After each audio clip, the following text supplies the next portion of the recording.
Welcome to the SwimStrong Dryland Podcast. We are dedicated to inspiring and educating the swimming world. Our podcast highlights the work, character, and achievements in and around the SwimStrong community. What's up, everybody? I'm so excited to introduce our special guest today, Haridi from Notre Dame University. And he is very decorated. So first of all, he's from Cairo, Egypt. He's a 2021 NCAA champion in the 200 medley relay. No big deal. Also a U of L record holder, a 2021 and 2023 All-American, a 2023 ACC champion in the 50 freestyle, was a youth Olympic medalist, an African record holder, an All-Africa champion, Arabian record holder, All-Arab champion, Egyptian national champion and record holder, as if the other things weren't already enough.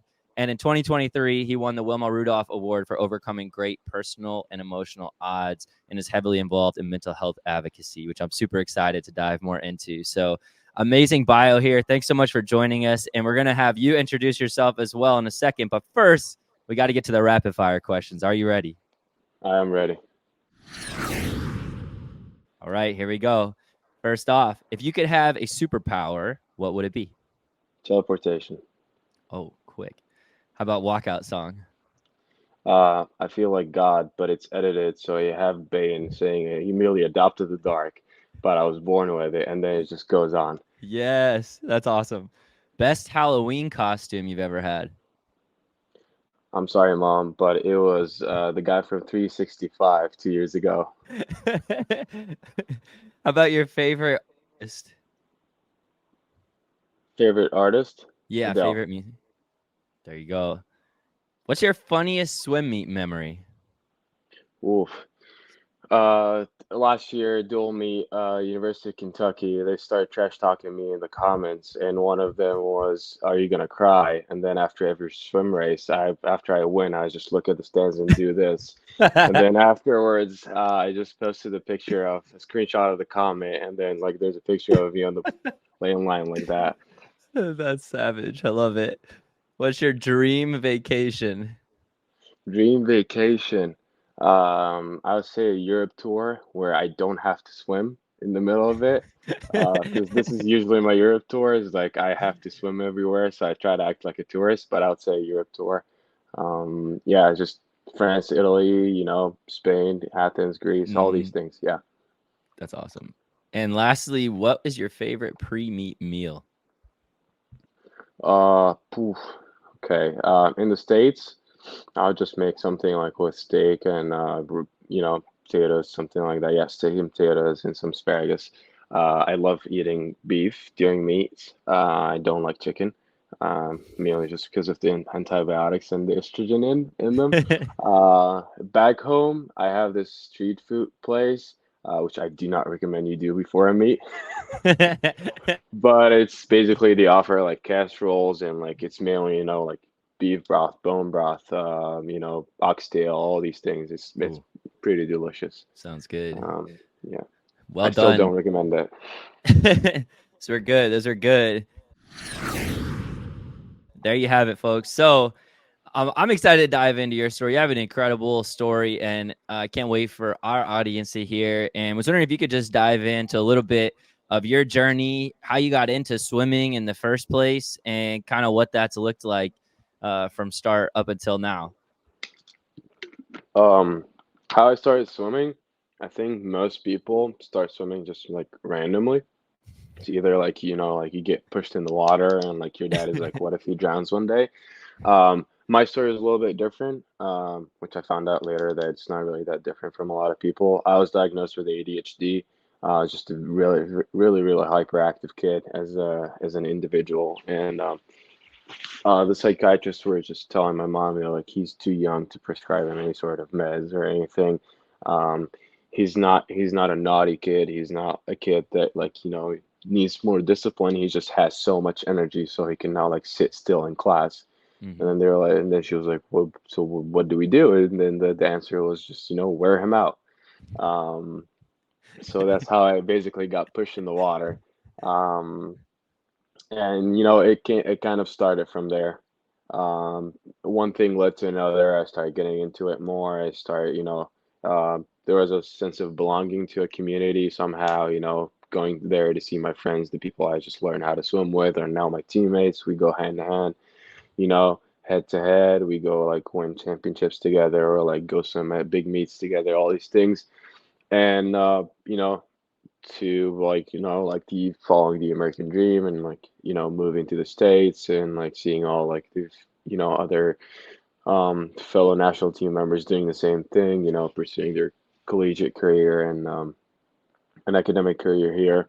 Uh, and like it's literally one thing that left followed the other thing. So That's awesome. And then how did you end up going to U of L? How did you choose U of L? how did I choose U of L? It was pretty funny, honestly.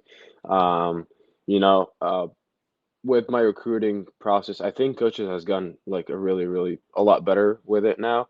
Uh, Back in the day, they used to look at, just Olympic events or like events that are in the NCAA's, and then they just want, um, you know, two or three or four events that are already scoring, or like if they do the conversion, they would look, they were like, okay, this guy can actually score an NCAA from his first meet with us. I think the coaching staff at U of L, Arthur, Vlad, and Chris Lindauer at the time, they were a lot more open to it.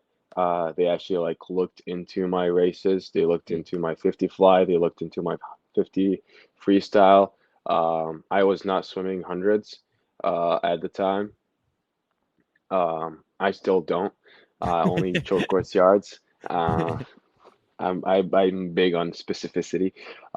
So with that being said, they're like he has the potential, he has the free speed that he's already like gifted with, which I'm really fortunate too. But I think coming to U of L would help him. And then this is how like Arthur got back to me, him and Vlad, and then I met Vlad personally, um, who is now the associate head coach at Auburn. I met him personally in 2018 when I was at Youth Olympics. He came doing some recruiting, and then we met, we talked and chatted for a little bit, and then I was really excited to join the team in December 2018. So that's That's how I ended awesome. up at U of L. And if I understand correctly, you have a previous relationship with SwimStrong Dryland's Brian McPherson when he was interning at Louisville. Could you share a Yes. little bit of that experience and how you guys met? Shout out Brian, first of all, for getting me on this podcast. Um, because I had this idea of like I'm not doing any more podcasts. I'm done. But then I could not say no to Brian, to be honest. Uh, he's a cool dude. Well, Brian was interning. I think we were like he's just like 1 or 3 years older than me. Um, I think he was just like missing the idea of the sport because he was doing his master's in a different university, from what I understood. We did share the love for the sport. We unfortunately did not share the events that we swam in college. He was a mile swimmer, as I remember. I could be wrong, but I was only doing the 50s. The other thing was I was part of the sprint group, which he was primarily. I don't know if the right word for it is shadowing, when he was shadowing Jason Deerking, our Hmm. strength and conditioning coach. Um, so he was shadowing us during our like power mornings, all these things, and I was getting introduced to all these new lifts, like high pulls, clean pulls, and all these things that you necessarily do not get from the first time you do, and they have very high risk of injury if you don't do them correctly. And honestly, Brian, like I mean, one thing started is just we chatted about it, um, and it just kept going. And then yeah, when he left, I remember he like said goodbye to everybody. He took pictures as the swim team, and then like a couple years later on, I think he reached out after ACCs. He was like, "Hey man, great race and a really inspiring video." And like I was like, "I this name looks familiar." And I looked in the picture. I was like, "This dude looks familiar too." And then I recalled that this is Ryan. This is the guy who taught me how to do clean pulls. So That's so awesome. I love it. Yeah, he's a great guy. And actually, just I podcast too, so people get to jump into the mind of Brian as well. But awesome that you have that connection. And then obviously now you got the Notre Dame shirt on. So talk a little bit about that experience and being at Notre Dame now.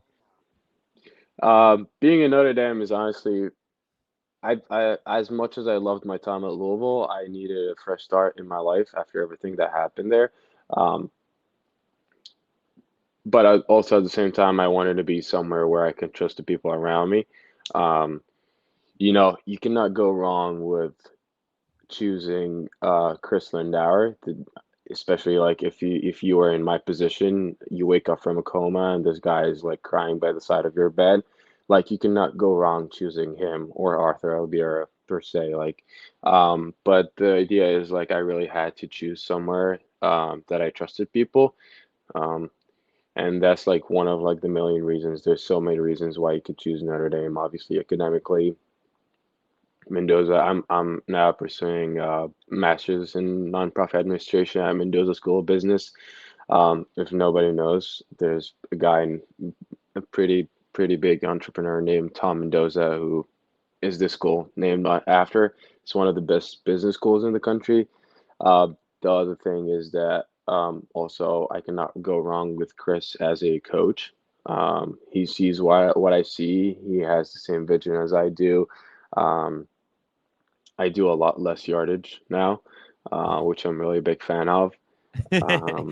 It's a very different style of coaching. Not entirely, because at the same time, we all got to remember that Chris Lindauer also started at Louisville.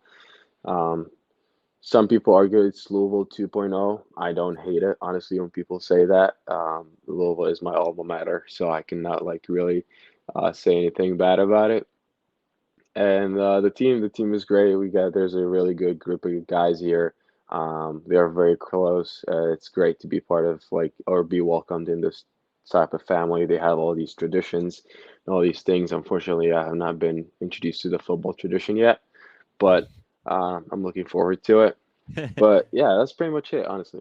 That's cool. That's awesome. Well, thanks for sharing all that background. And I want to jump into a little bit of the mental health advocacy side of things, because that's something that you have been honored for and been passionate about. And so I'm wondering if you could share a little bit about what does that look like for you right now? What types of things do you do to grow mental health awareness, to preach it, and a little bit of your story too of why you have a passion for that? Okay. Oh, let's start with why I started mental health advocacy. Yeah. I mean, I've always been an advocate for mental health, especially for the men's side. I've always looked at resources or people that talk about men's mental health, and honestly, either the resources were not living up to the standard that I believe that it should, or that I feel like they are talking to men the wrong way. Um, and with that being said, was that they were treating men like they were treating women. And with all due respect to any of your political beliefs or your societal beliefs, men and women are completely different species, um, and should be talked to differently. Not because one is stronger than the other or one is weaker than the other. It's just because we are wired absolutely differently. You know, men do not like being told that, hey, it's okay to sit down on the couch and cry and like curl up, because they have this moral obligation in their head that no, I need to, step up my game and be there for my family, my people, the people I support and provide for, and all these things. Mm-hmm. So, what I always wanted to see was a way of telling men to find a way through, not a way out. Do not curl up and it just all starts curling up on you and like just cramming up on you. Um, so that's one thing I also always wanted to see, and I could not see. Um, I still cannot really find the way or the resources to um, really help with that aspect. Most of my work up till now has been just very generalized. Mm-hmm. With mental health, I just talk about my journey with it and all these things. Um, I feel like the second piece of why I do this, because I've always struggled with it. Um, Not just with my suicide attempt in 2022, which everybody knows me for now, but it was an ongoing battle long on before that. And I remember the moment I woke up from my coma, and I just remembered everything that had happened the night before, um, or like the 3 or 4 nights before, because I was in a coma for 3 days. I remember that it was a really horrible, horrifying experience, and I don't want this to happen to everyone, um, let alone, somebody in anybody that's close to me. But I just did not want this to happen, not even to my like worst enemies. Mm-hmm. So that's how so as soon as I felt like I got a little bit more better, I got a little bit more stable. I remember walking into Dr. Kate O'Brien's office, who was our director of mental health services at University of Louisville. And I was like, I want to make a change, and I don't know how, but whatever we are gonna do, I want to be part of. Mm. Um, so I became part of Cards All In. I was not hands-on, one of the directors, but I believe I did play a role somehow. I did some stuff. I remember organizing a mental health swim meet last year, where I forced everyone to wear t-shirts that said "No one flies alone." Mm. Um, That's awesome. I'm, being part of like being open about my story, I feel like played a huge role.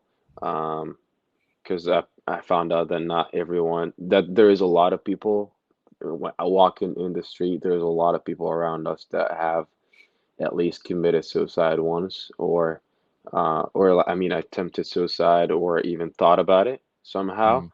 but they just never speak about it. Mm-hmm. You sit in a meeting randomly, and then so you mentioned that this is why talk in seminars or webinars or whatever, or podcasts, and then somebody like, this is awesome that you're willing to share, because you know 9 years ago, I attempted the same thing, but I was always so scared to talk about it because I felt ashamed. Mm. Yeah. So it's more common that we think it is. So this is basically why, this is my why I get up every morning, and either try to do something to help the mental health and student athletes, or necessarily, try to do anything that, being open about my story and everything. What I do to, make any sort of difference. Um, I try to meet with people about resources. I try to, come up with new ideas. I'm working on some project that I still need to pitch for the Notre Dame athletics department. I hope they like it and approve of it. Um, I also I talk about my story, just Yep. because I believe, peer to peer. If somebody comes on the TV and talks about depression, and you're like, oh, look at this, it's same thing over and over Mm. again. But then your friend that goes to the gym every day with you, some one day just breaks on tears and tells you Mm. that how he does not feel like he wants to that he belongs on this planet, or like he just hates his entire existence, or like he feels like he's not worthy of love, or these things. And then somehow you relate to any of that. This is when it clicks with you. Mm. Yeah. Somebody is like walking around me, it does not look like it, but out of nowhere, he's like, this person does struggle just like me. So what I feel Mm-hmm. is has some sort of validity. So me and this guy should reach out for help. Mm-hmm. Man, that's awesome. First of all, I appreciate you sharing those things so candidly, vulnerably, because it is powerful, and way more people struggle with that than would ever be open about it. And what was it like for you going through that, kind of keeping, like, trying to fight it yourself? And what was so scary about it? Was just cultural stigma? What was the difference between then and now? I would say my struggle with depression started when I was 18 years old, and I had like somehow attempted to take my own life, but it was not like really that serious. It was more of a cry for help. Um, I think the difference between then and now, um, obviously, it was kept a secret. Um, like a very big secret. Like nobody has to know. I would literally like hurt somebody if somebody knew this about me. Hmm. Um, Only like very few people like close to me found out. Um, but the difference, I guess, for me was this time I felt a moral obligation, like I told you, but Mm-hmm. because maybe because this was like really serious, at least for me, I felt Mm-hmm. moral obligation of like, okay, if I get out of this, I don't want anybody else in this. Hmm. Um, and I feel like it just comes with maturity and adulthood when like, now you're a man and you feel like you have this social responsibility of like, um, you know, saving people, I would say. I've always, since I was little, I've always felt like this is one of my goals in life, or like one of my obligations in life is like to save people somehow. You know, I remember I would like talk to my therapist when I was like 18 or 19. I would be like, I have these dreams of like, if a zombie apocalypse happens, it's my duty to protect this family of like 12 people that are full of grown adults and like they have like police officers and doctors, but I'm the one responsible for all these people. So, um, I think that is the main reason of like the moral obligation of like, okay, I need to help people because, and the other thing is I remember I met somebody in the psych ward when I was I was there for almost a week, and we chatted a little bit. I don't think I'm allowed to mention his name. I'll just mention his nickname. His nickname was Rome. Um, Rome was struggling and he was recovering from some substance abuse. And he chatted with me. He said, "You know how I started to get better?" I said, "How?" He said, "I started helping people." Hmm. I was like, "How do you help people?" He was like, "I just taught them the things that um, I used to help myself and like, to quit all these things and I made a commitment to God." He's like, I started going back to church, I started doing this, I started doing that. And he's like, and the moment I stopped helping people, this is the moment, this is why I'm back here with you. And then I had to correct him. I'm like, Jerome, I'm not an alcoholic, but thanks for sharing the story. But I'm not here for alcohol. Don't worry about it. Um, so the idea of helping people does help you. There's nothing that pays off as much as like getting in touch with somebody or somebody like feels the I don't want to say the freedom, somebody feeling the safety of coming to you and be like, hey, Haridi, Hmm. I want to kill myself, but I know that you can help me. What do I do? And suddenly it wakes up this guy inside of me that's like, okay, it's time to save this guy or this girl. And you get into the right resource, you talk to them regularly. First off, you talk them out of this idea and tell them and explain to them why it's a horrible and stupid idea to try to kill yourself and that it's not gonna go how you want it to go. People think you're just gonna go to sleep. It's absolutely far from this. You're not just gonna go to sleep. You're gonna go through very, very horrible things, and then the last thing is sleeping. And I don't think you're probably gonna even um, get to that point. Um, Hmm. Secondly, as I said, you get them to the right resource, and then you get in touch with them. You just check up on them like once or twice a week, every now and then. And then I'm telling you, there's nothing that pays off more than somebody like 4 months later, you open Instagram and like this person is like um sharing positive thoughts on their story, or like, telling people that it's okay to not to be okay, and like you should reach out to this person and that person, and like, you know it's it's if you have seen The Dark Knight Rises, which Yep. people have, I think Yep. I've already know this is one of my favorite movies. The Dark Knight Rises. There's that scene at the end when Patrick Bateman, not Patrick Bateman, that's American Psycho. My bad. Uh, when Bruce Wayne is sitting across, and Albert is looking at him and like giving him the cup of coffee. So this for me is like, it's somehow it pays off when I look at them. I don't have to say anything. I don't have to, tell them, hey, I see you're doing better. No, I don't have to do anything. It's just, it's just Hmm. randomly one day you look, and you see them like, sharing positive thoughts, or they even text you like, hey, thank you so much. I don't know what I would have Hmm. done without you, or something like that. That's So awesome.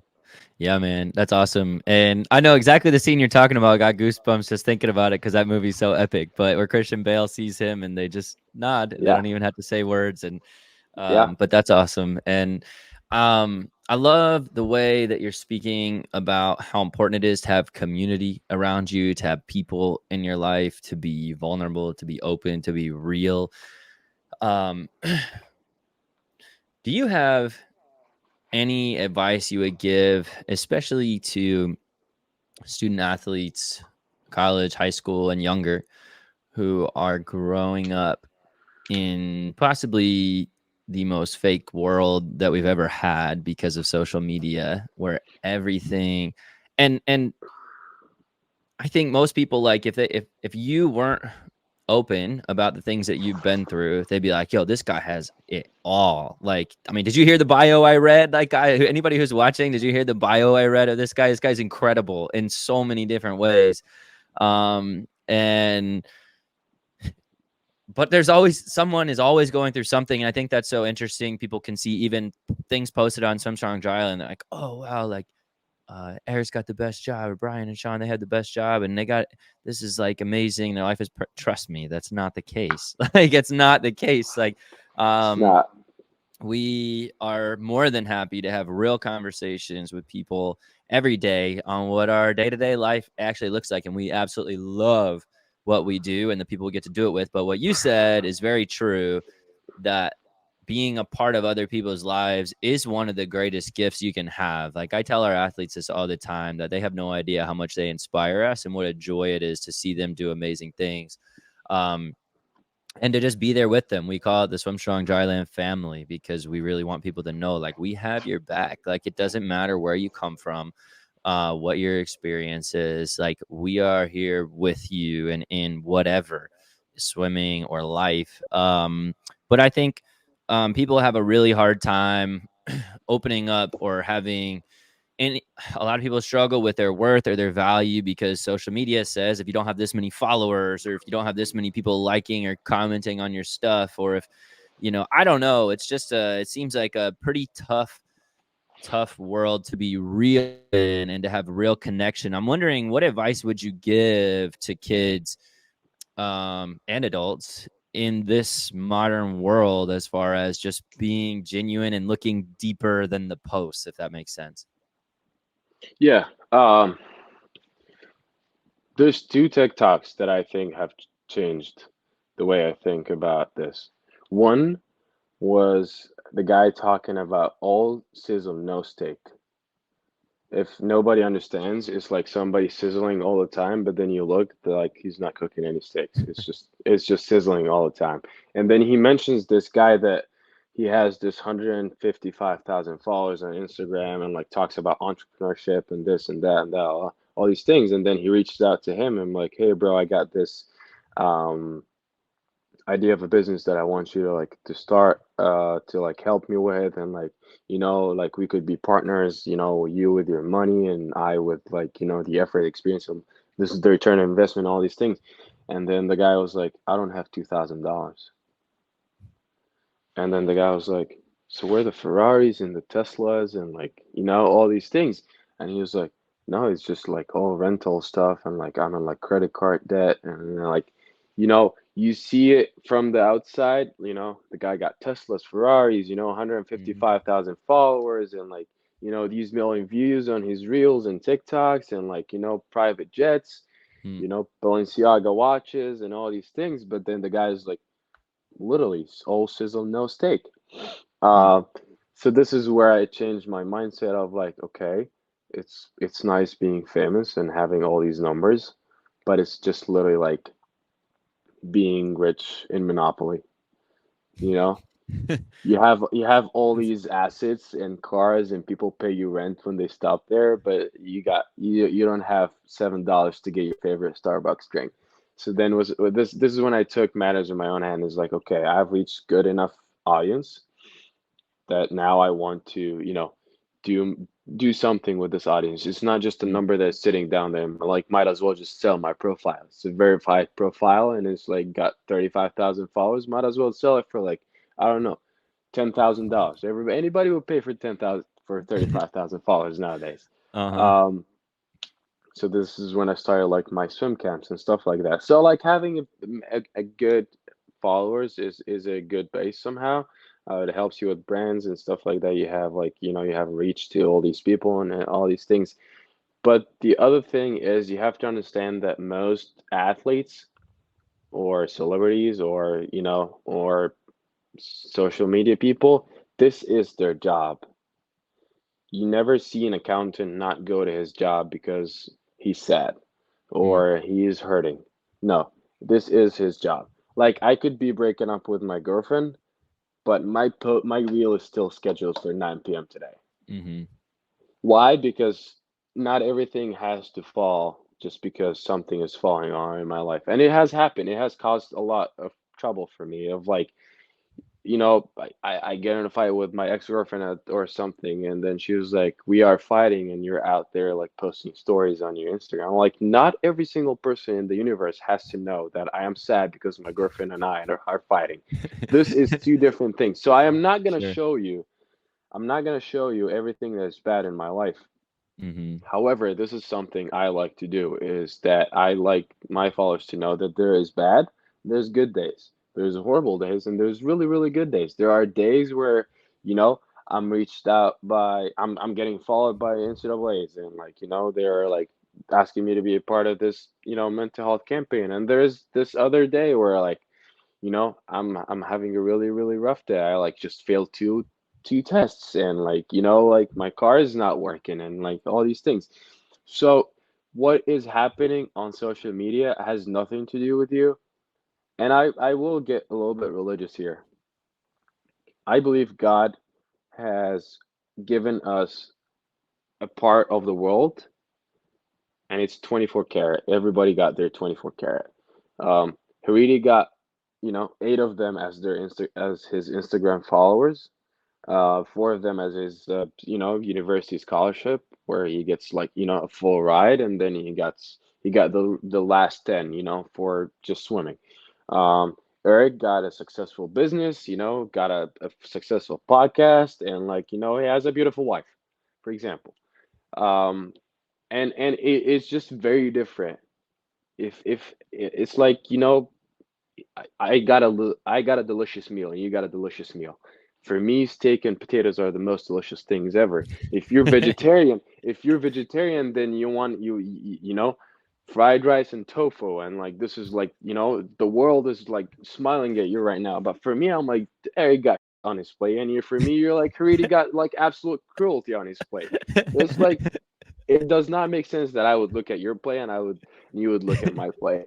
Um, and lastly but not least, I will recite something because from unfortunately you will not probably find it because it was in a comedy special that was not um, that was not recorded anywhere. It was Dave Chappelle, and they took Okay. our phones. And he's already a very controversial guy for some people, but I think he's the GOAT. At the end of it, he said, "Look, I walked today in my dressing room. They got the cigars I love. They got the bourbon I like. They got the cigarettes I love to smoke. Um, they got the bartender I like because apparently that was his sixth time being in the Louisville Palace.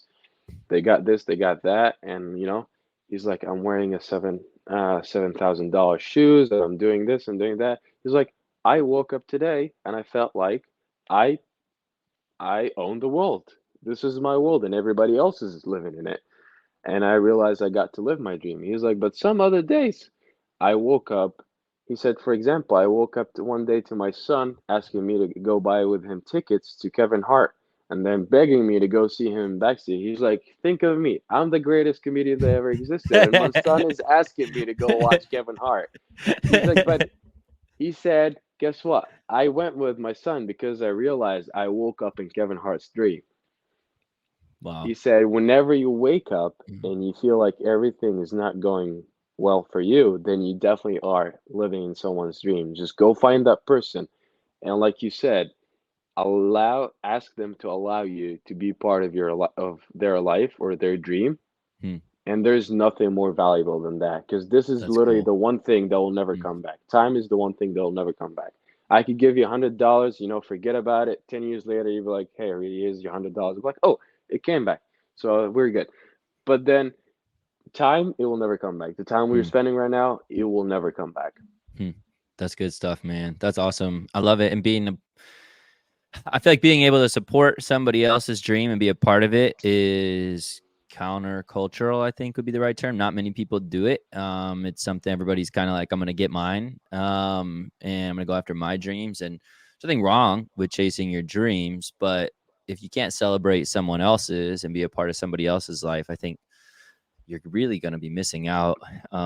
We talk a lot about servant leadership and how much joy there is in actually serving other people. And there's just a greater sense of meaning, I think, too, when you have a community, when you have a family around you, whether blood relatives or in spirit. But I think that's incredible stuff that you're sharing and some pretty deep wisdom. And I want to ask a little bit of a deeper question, if you're okay to answer it. I'm wondering so in your journey, obviously there's ups and downs for everybody. And for you, to getting to the point where you were thinking, okay, I want to take my own life. It would be better to do that than to be here. What were some of the thought patterns going through your head, like lies that you were telling yourself or believing that was it a sense of like worth and value and significance or love, or what was it that you felt like made you feel like, hey, it's better to not be here than to be here? Um, what would that be? Okay. This is where I might get emotional, but okay. I got it. You got this. Uh, One of the things that came to my head was the people around me. I'm a big family guy. Mm, People at Louisville used to say Haridi is a circle guy or a family guy. If you're in his circle, it's fine. If you're not, he will make sure you know you're not in his circle. Um, and I honestly, I never took offense in that. I took pride in that. That people know that yes, once you're in my circle, you're in my circle. I will move mountains or die trying for mm. you. But if you're not, then it sucks to be you, to be honest. But um, Okay. not in any aggressive way. It's just Sure. it's just not my person. Um, I looked around me during that time, um, and I don't think it was necessarily lies. It's just the idea is like it was not the right mindset. Um, I looked around me and I did not see one person that I'm impacting their life in a good way. Um, you know, I had my fair share of fun in college, and looking back at it, there's nothing that disgusts me more about myself. And I'm not judging anybody, but there's nothing that disgusts me more about myself than the idea of having a single mother that lives, you know, 10,000 miles away, that is like talking to me over FaceTime and asking me like, "How's your day? What are you doing later on tonight?" And I'm like, "I'm not doing anything. I'm just going to sleep." And like she's working really hard to provide me with the money abroad and like with the exchange rate and the economy differences and all these things. And me taking that money and going out to bars and spending on girls and shots and getting blacked out. And again, I'm not judging anybody, but if they would put their self in my shoes, they would have felt pretty disgusted. Um, I did not think I I did not think I was helping anybody around me. I was a really horrible boyfriend to any person that tried to date me at the time, quote unquote tried, because I never let anybody do that. Um, my friends, I did not think I was impacting them in a good way. Um, and there was many things that, but I feel like mainly it was uh, my relationship with my mom and my sister really played a pivotal role in that. There's also my sense of worthness, which I could argue that was an absolute lie. I have not monetized my brand by a single dollar up to this moment that me and you are speaking. Mm. You know, brands reach out to you. They're like, hey, let's work together. And you're like, I'm an international student athlete. I could lose my visa if I work with you. Or, brands back home, you're like, hey, we want you to be like president of this campaign. I'm like, I'm sorry, I can't. I got masters or I got this. They're like, oh, they literally just immediately leave you on read. Mm. Um, they don't even like try to like, find a way around it or anything. Um, and my worth was decreased in my eyes somehow. Like I cannot monetize my brand.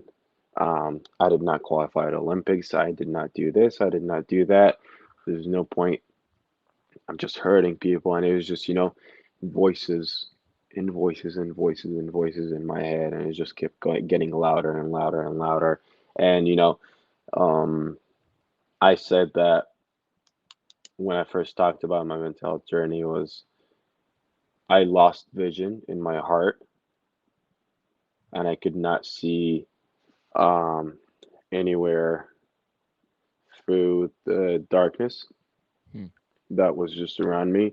And I felt that the only way was just, if it's already dark outside, let's just dim the lights inside. Um, but what I could not see was the light at the end of the tunnel. You know, there's always light at the end of the tunnel. It's a tunnel for a reason. You cannot see the light from the side, the left, the up, down. The tunnel could go like this, like Looney Tunes or whatever that was that we used to watch, and you will not be able to see the light, but it's there. You just gotta believe in the idea of the light being there and just keep going. Mm. Yeah, man. That's like super weighty stuff, but stuff that I think people think about all the time is like, what is my worth? Like, what is my value? And many times, myself included, get to a spot where it's like, am I worthless? Like, all these people are rejecting me. And you said so many people, like, you felt like just kind of turn the other way when you couldn't work with them immediately and you weren't able to monetize your brand and you weren't didn't feel like you were making the impact you wanted to make. And you can just feel like you're forgotten or worthless. And I imagine that there's a lot of people watching this and not watching this who have been in a spot where they felt worthless and that their value was based on something outside of where your value really comes from. Like, you as a person are so much more valuable than any of those things that that you are believing in. And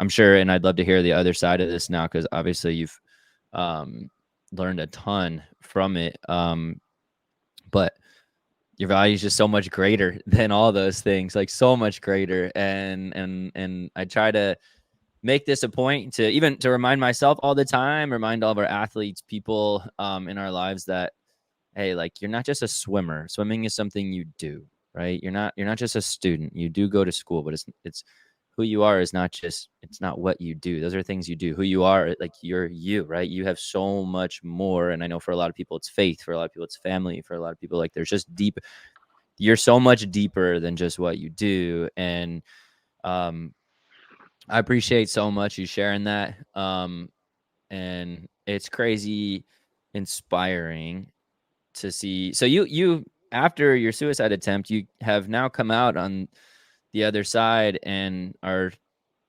fighting and outspoken and trying to help others and making a huge difference in so many people's lives, and mine included. You've inspired me before you even knew who I was inspired by you and your story and what you're doing, because it's incredible. I mean, it's absolutely incredible. But you don't just go through that and then all of a sudden you're a mental health advocate. That's not, it doesn't just work like that, right? So there was even after that, and you survived the attempt and you come out, and now you're there's a whole like new mission or sense of meaning and purpose. And I'm wondering, how do you get from that point to where you are now post that attempt?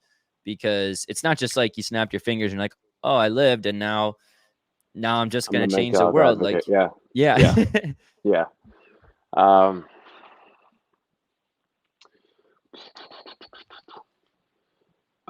okay. I remember talking to a student athlete at University of Louisville. Her name is Hannah Ryskova. She's a Czech golf player, and she is the founder, I would say, of Cards All In, which is a student-led mental health club where they have, they direct you to the right resources. We have seminars, we have speakers, we have, coping mechanism classes, and we have educational classes, all these things. And she mentioned something like that at some point, and I just completely forgot about it. And then a couple months after the attempt, I was just randomly walking out of my therapy appointment, and then my Dr. K was like, "Hey, there's something that came to me, and I don't know if you would be willing to do." She was like, they want to do like an infographic for like student athletes that have a story on campus. And they asked me if you would want to be part of it. And I was like, I don't know. She was like, well, you can just say anything. Here's the email. Just email that person. I did not know that this is the person that gives us our media day pictures. I thought somebody completely different that does not know anything about me. So I'm just sitting thinking like, what do I say? Do I just bluntly say like, hey everybody, I killed myself 2 months ago, but hi, I am doing better. Don't do that. Call 911 or 988 if you feel like that. Then I was like, no, that's just literally what every single person in the universe is doing right now, and it's not gonna make any difference. So I made something up which it was hey, I lost vision in my heart that night, and loss of vision is not only in the eyes. I am here telling my story because there is some light that I just regained in my heart that night. If you are thinking about this, you know, don't do it because you are loved. All these things. And I put it together, I sent it, it came back, and I was like, looks cool. That's a really good infographic. I like. But I just kept it on my phone. And then I was like, okay, now it's on my phone. Like, what do I do? And then people will just simply not understand if I just simply say that it's just an inspirational quote. People would think like he died at practice, and that's pretty much it. Because nobody knew anything but like my mom and like, a couple other people. So then I was like, okay. So then I was like, okay, I'm just gonna, write a whole post, and then just post it tomorrow morning. So I wrote the whole thing, and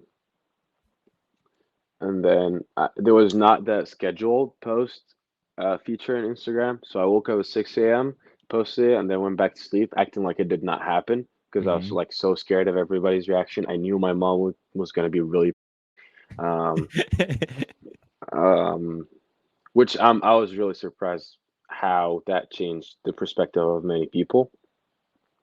And then the feedback I got, people were like, I felt the same way, but I thought nobody would care. I felt the same way. And it's like the amount of men that reached out to me, they're like, I've walked, I've walked on bridges, and I'm like, I could just jump off right now and nobody would care. Grown men would be like, I have put my kids to sleep and my wife kissed them and held my gun and thought of, okay, what if I end this all now? I had mothers telling me like, hey, I was breastfeeding my son, and the only thought of like not swallowing these pills was like, what if it gets to my son while I'm breastfeeding him? You know, um, all these things. So the feedback I got kind of inspired me a lot more, and then I got phone calls. I got tons of phone calls of people like, we didn't know. Why didn't you just tell us? And like all these things. Of course, there are some people who are like, are you stupid? You out of your mind? What are you doing?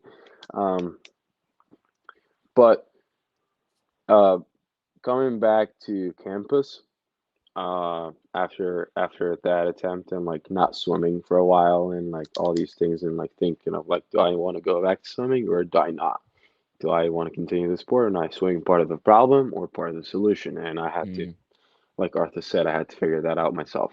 Um, and and I was like, okay, like I want to be the change that I want to see, and the change that I want to see is I don't want any other student athlete to go through what I went through. You know, I want student athletes to have a voice. I want student athletes to have resources. I want student athletes to feel like human before student athletes. Mm. That's So good. then, so then I reached out to Hannah. I reached out to Kid O'Brien. I tried to reach out to other people, and I'm like, okay, like let's start doing something. And we started doing some things. I started gathering people from like the swimming program. I'm like, hey, we have a mental health meeting, and you guys should come. We have this thing, and you guys should come. Like, why do we have to come? I'm like, there is gonna be free pizza. And then they were like, really? And then they would come, and there's no pizza. But I'm like, hey guys, it's like, hey, you guys enjoyed it. It's not. I mean, That's awesome. um, so, and then it kind of died a little bit. You know, there was nothing like crazy afterwards.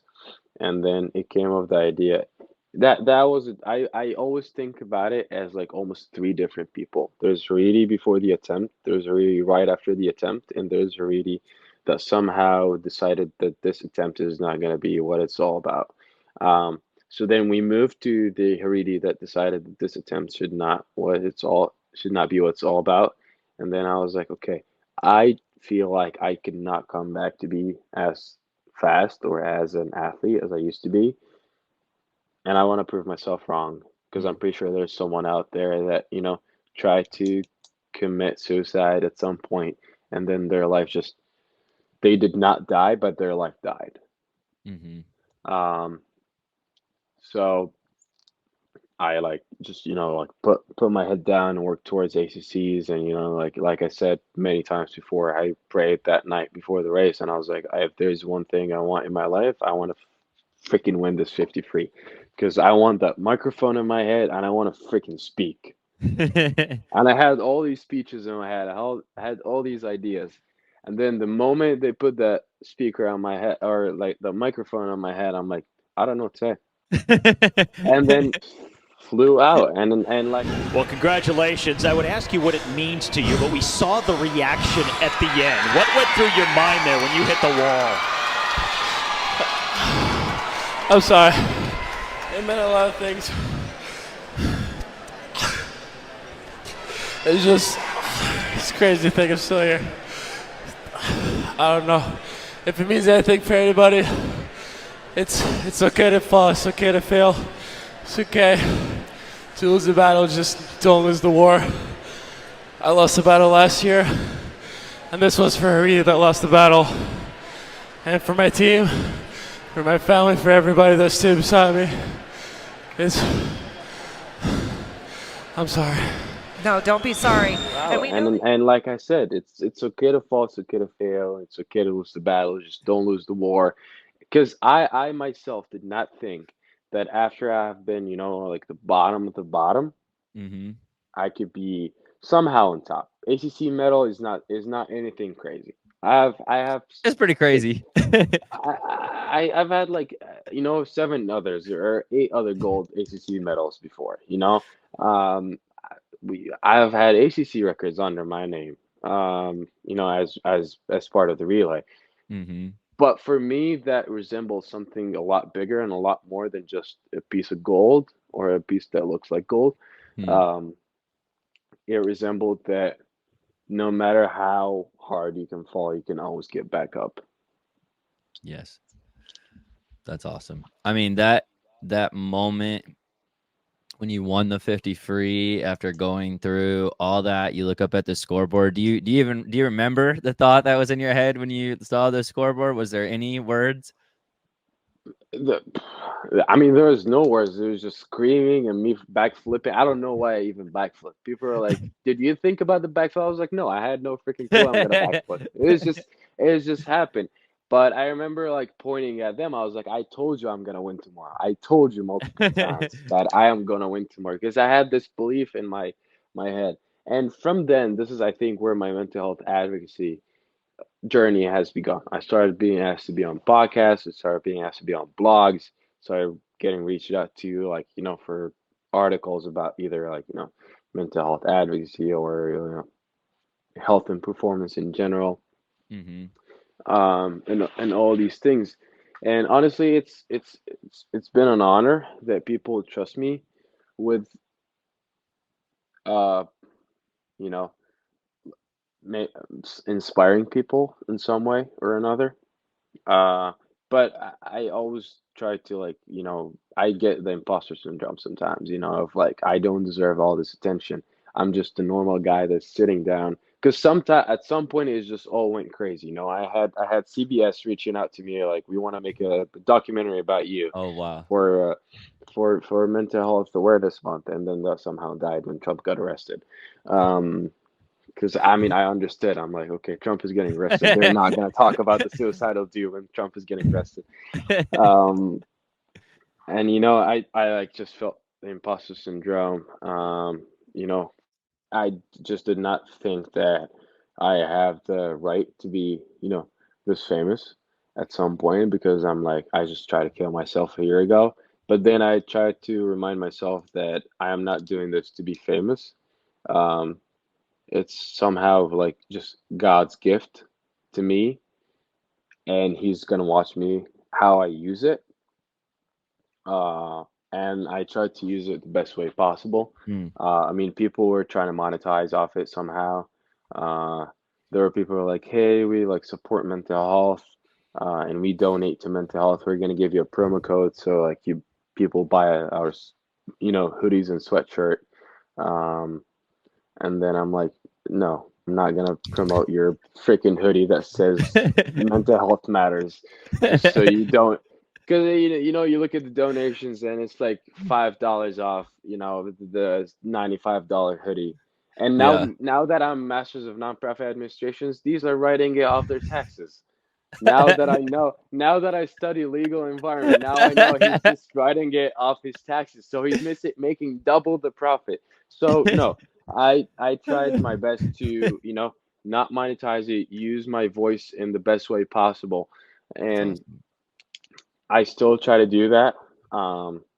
It would be awesome, honestly, to make money at some point, not off mental health, but I would just love to make money at some point Sure. of my collegiate or of my professional career somehow. But yeah. That's fair enough. Yeah, no, that's super cool. I love the heart behind it, the mindset and understanding behind how things work behind the scenes with certain companies and stuff too, and pushing certain people away. And like, no, I'm sticking with the values that I care for. And I think what you said about imposter syndrome is interesting, and that many people feel at different points depending on where they are in their life or their career. And it's a funny thing because 100% you have been given a gift and belong where you are. And a lot of other people, I'm sure, who have ever felt that, know that too. Nobody's in the spot that they're in by mistake, and you get to choose if you use it for good or for bad or for nothing. And it's inspiring that you're choosing to use it, because I think most people, when they feel that way, would probably be like, oh, I don't belong here. Like, I don't belong in the spotlight. Like, let me just exit stage right, and you're like, no, like this is an opportunity to inspire. I'm going to step out of my comfort zone. Honestly, it makes it all the more inspiring and all the more reason why you should be where you are, because you don't even want to necessarily be there, right? Like I don't think I'm the one who's supposed to be here, but like that's the exact type of person, in my opinion, that I want to be there. Like that's exactly who I want to hear from, not the person who is kind of in the opposite mindset. So you're right where you're supposed to be, and I absolutely know that many people who I'm sure you'll never even meet appreciate it and have been impacted by it. And I think something else you said that maybe you can elaborate on if you'd like. You you are so much more than your story, right, of the suicide attempt that people like became aware of. And that's a part and a step in your journey, but that's not even close to the whole story. And what you're doing with the attention that's come from it is so much more impactful than maybe you could have even imagined. But I love how you said that, because sometimes like people think, oh, I have a defining moment in my life and that defines me, but that doesn't define you in any way, shape, or form. I'm wondering if you could speak to that. Maybe if there's anybody who's been through something like that, where they're like, oh, I always am going back to this or have to talk about this. And you can start to be like, is that the only that? But there's so much more than that. It's just like a small part of the journey. And I'm wondering if that's something that you've struggled with or had to fight, or that has been like something that, you've helped others with. I think every moment in life is a defining moment. You know, you look at the concept of, you know, opportunity cost in economics. Every moment would cost you something, it would gain you something. If I choose to drink coffee or tea, like how much am I going to pay for coffee and how much am I going to pay for tea and how much caffeine is it? You know, there's so many things. So I think every moment is a defining moment. I remember after the race, you know, my Instagram is flowing, you know, of like pictures and, you know, like people like DM me like, thanks for the inspiration. You're such an amazing, you know, like, or, you know, um, the girl that I thought was like super hot in some other school now follows me and like telling me how inspirational I am and all these things. And I remember I got on the phone with Joao DeLuca. If anybody been to Louisville, they would know who Joao DeLuca is. And Yep. then Joao was like, I'll tell you something, that as much as I love the moment that you had, as much as you should love the moment, it's gone. It's 2 days ago. It's gone. What you will do next is going to define the next thing you do. So every moment is a defining, whether it's good or bad. It just defines. I'm not gonna say it defines who you are. It just defines what path you're gonna take.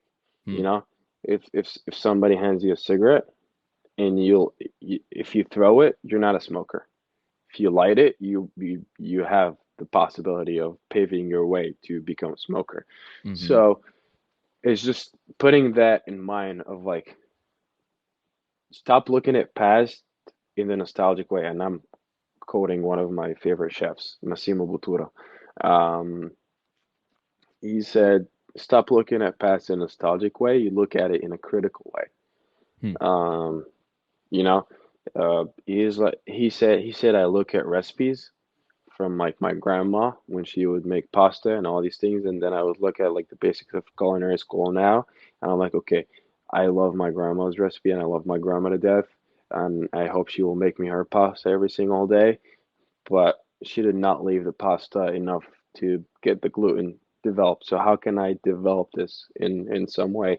So when I had this moment of like, okay, I'm the guy. I it's just, yeah, I felt like I was famous of the, this is Haridi, a swimmer, the guy that just tried to kill himself, and that's just pretty much who I am. But then I was like, okay, like how do I add to it? Okay, and then I became Haridi. It was the guy that somehow almost died because of suicide, but now he's a successful swimmer and he's inspiring others. But then how can, again, that's what I'm trying to do now, is like, how do I add more to this? And part of my dream is like, okay, this is Haridi that once tried to kill himself and then became a very successful swimmer after. Hopefully he went to the Olympics and like he did all these crazy dreams. Then he started his nonprofit for men's mental health. And like, how can you go through the path that defining moment defined for you, and use it somehow? Like, I could have. I hate that I'm gonna say this right now, but I hate that I could have. I'm sorry, Mom. I could have used all the fame because I gained like almost 3,000 or like 10,000 followers one night after ACCs. I could have gained all these followers and I'm like, you know what? I'm gonna start an OnlyFans. Me and you could not be talking right now, and I would be 100 times more famous. I would be almost a billionaire by this time because I've looked at myself in the mirror and I know I look good. So, and I could have used that, but I chose to, or simply, I could have said yes to the guy that was offering me a promo code. Oh man! So he can write off his taxes, and I could make money, and somehow we would all look good promoting men's mental health. But in the fact, none of us were. And the whole thing was, it's like, what did I choose to do with the path that this defining moment has paved for me? That's awesome, man. Super insightful and such a great, I feel like, example and lesson for people to learn. Like, moments, they don't define you, but what you do with them will have That a much defines bigger you. Yes.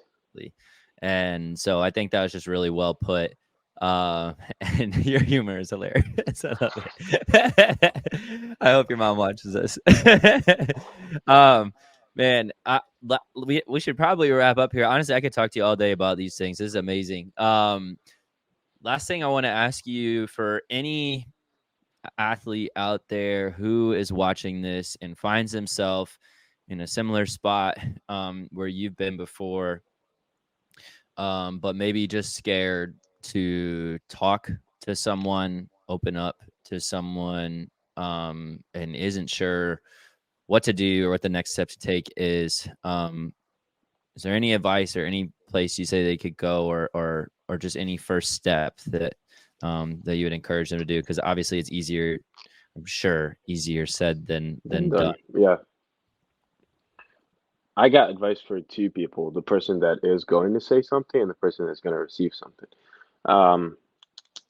Pick the person that you would trust with your worst secrets, and tell that to them. At least you will get it off your shoulder somehow. At least you will, hear some feedback. At least you will hear that you're loved. At least you will, it's almost like having this idea in your head and then you write it on paper and it just does not make sense.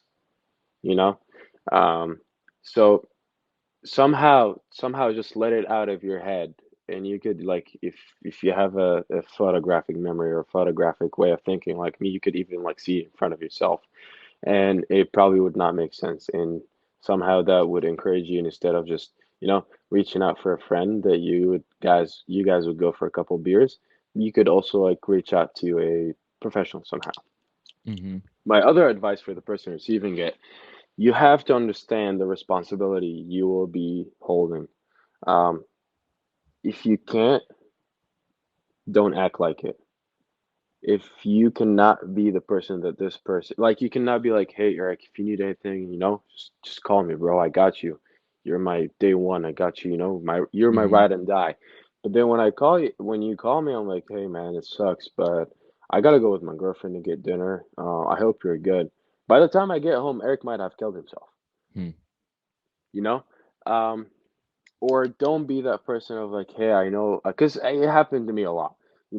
People reach out and especially after I talked about the attempts, like, hey, I know we don't know each other too well, but if you need anything, I got you.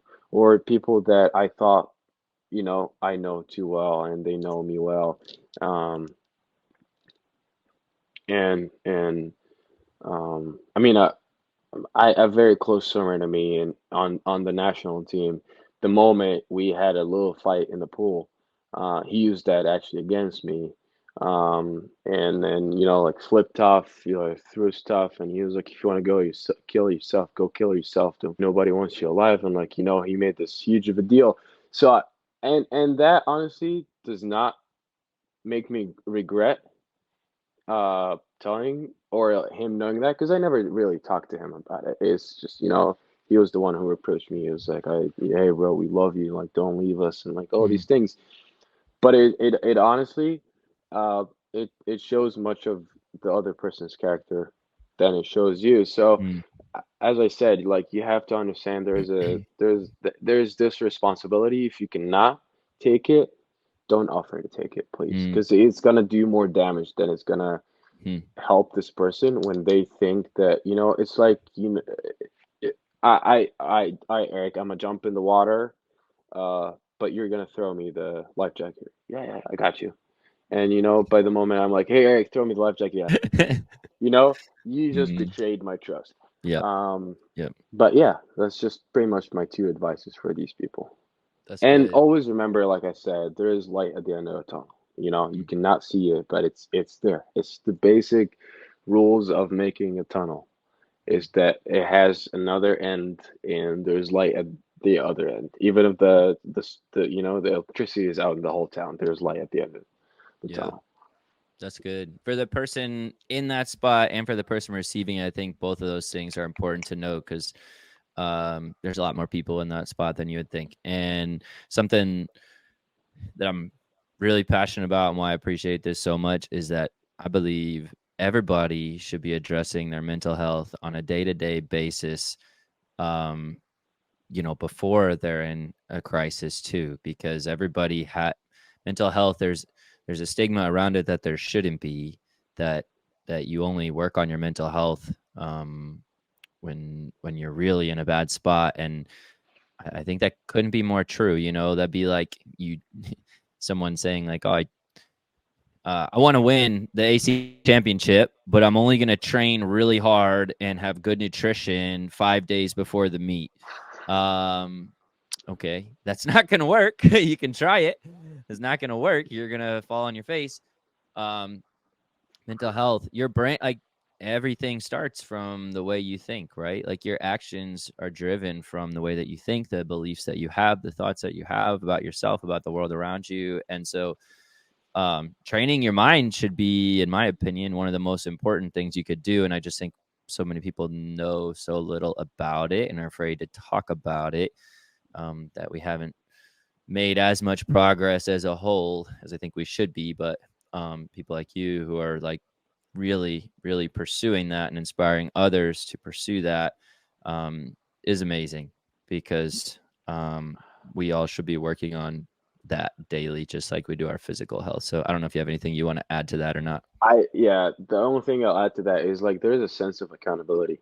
If you have an injury in your knee, are you getting your rest? Okay, you got your rest. Now the inflammation is gone. Are you taking your meds? Okay, that's good. Now the inflammation is really gone. What are you doing to prevent that knee injury from coming back again? I've had several people that reach out to me like, I'm depressed, but I don't want to go to the doctor. I don't want to take my meds, and I don't want to journal, but I also don't want to meditate. And I'm still with my abusive ex, and I'm going out every weekend and getting, shit faced and, high off my mind and like doing this hard drugs and all these things. But I'm depressed. I'm like, as you should be, as you should be. Like, what am I supposed to do? I'm not a freaking magician. You come tell me, Haridi, I'm depressed. I'm not gonna be like, Abada Kadabra, take that, depressed out of. I'm not gonna do that.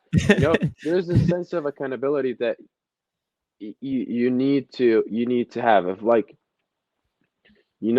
it's like it's the same. What do people learn when they are in rehab for drug abuse or things like that? Of like, yes, there are habits that you need to stop doing. That's the preventative stuff. Okay, we can take the drug out of your system. We can we can somehow rewind the damage that has been to your brain somehow, or your liver, or your kidney, whatever. But the moment you're out of here, you cannot go back to your ex who's a drug dealer. You cannot go back to your friends that go out every single weekend, and you cannot have a beer or two without ordering a bag, or like all these things that you should really, stay away from. It's the same thing of like, what are the habits, what are the things that led you to where you're at right now? And it's these things. And there's a sense of accountability. It's the same thing, like you said. It's like, I'm not gonna just train the 5 days before ACCs. No. What do I do every single day to make sure this is as strong as this, as strong as this, And so in case of crisis, it doesn't hit you as bad as it would hit you. Like if I was mentally stable, breaking up with my girlfriend would not hurt me as much as if I'm mentally unstable, or like, a significant other like cheating on you would not hurt you as much if you're mentally stable and you're like, okay, like this is something that, is messed up. It does not define my life. It just defines like what I'm going to do with it next. So you have to be accountable of your own mental health. It's not going to be like, hey, I'm depressed, I'm going to sit in my room and cry about it, and that's pretty much it. No. No. As much as we all love, that this can be what it is, at the same time, I don't think this is the best way to do it for yourself. Yes, you should take some rest. Yeah, take a week off practice, take 2 weeks off practice, take how many you want off practice, but or even quit swimming if that's what really making your mental health really bad. But you cannot be like, hey, you cannot live your whole life, I am depressed, I have depression and anxiety. That's what really enrages me the most. It's like you meet people and the first thing they're like, hi, my name is, and I have depression and anxiety. And you're like, this is not group therapy. I should not know about this. I could learn about your hobbies. What do you like to do in your free time? What do you want to dye your hair? If you could dye your hair, 7 rapid questions. What's your favorite superpower? Whatever you want. But that should not be part of your personality. I have depression and anxiety. You're so much more than that. So much more than Exactly. that. Yeah, no, that's good. Exactly. Man, well, thanks for all the insight, and also with the last maybe exhortation I would give to the athletes watching this too. Something you said struck me, which by the way, I'm sorry that you had that experience with a national team member. That sounds like just terrible. But anytime you are choosing to be a leader and put yourself out there, you will always have people who criticize you. And there's no way around that. And you kind of mentioned something like this earlier. The only way is through, right? Anytime you put yourself out there and try to make a difference or make any type of change, you are always going to have people trying to drag you down. Like you just will. And that's just the way that a lot of people are. They don't want others to have the spotlight. They have a hard time cheering for something that you're doing. They can't empathize with the situation that they're in. And maybe they're so frustrated with their own life that it's hard for them to see someone else doing something positive because they're not. And usually that's what I try to remind myself of when someone treats me like garbage. I'm like, man, you must be having a rough day. You must have a rough life. So like, I try to just feel sorry for them as opposed to like what is it? Their words don't mean anything to me. Like doesn't have any impact on who I am but that doesn't mean it's easy in the time when you hear it. So I'm inspired that you've heard things like that. And I just want that to be a lesson to all of our athletes out there that like, yo, Haridi can hear that from someone he trusted and continue to be an advocate, continue to inspire and continue to be a leader. Like you can too. Like don't back down because people hate you or try to, demean you or whatever it is. Because the real people who are going to make a difference, you're always going to have people who hate you. That's just the way that it is. So if you don't have haters, you're doing something wrong. You're a hypocrite. Honestly, if you don't have any haters, you're a hypocrite. The more haters I have, the more I'm like, then I'm doing something good, I guess. Yep. Anytime you make a change, you're going to have that. And that's fine. Let people have the people who do the hating and the talking, like they're going to continue to move their mouths while you're actually moving mountains, right? While you're doing things that are impactful. So Haridi, thank you so much for the time, man. Thank you so much for everything you're doing for so many people. And SwimStrong Nation will always have your back and be cheering for you at Notre Dame here and beyond. So thank you for the time, though. It's been a privilege. Appreciate it. Thank you for listening to the SwimStrong Dryland Podcast. If you'd like to be a part of the SwimStrong Dryland family, you can reach out to us via email or social media. You can also follow SwimStrong Dryland on YouTube and TikTok for more educational content.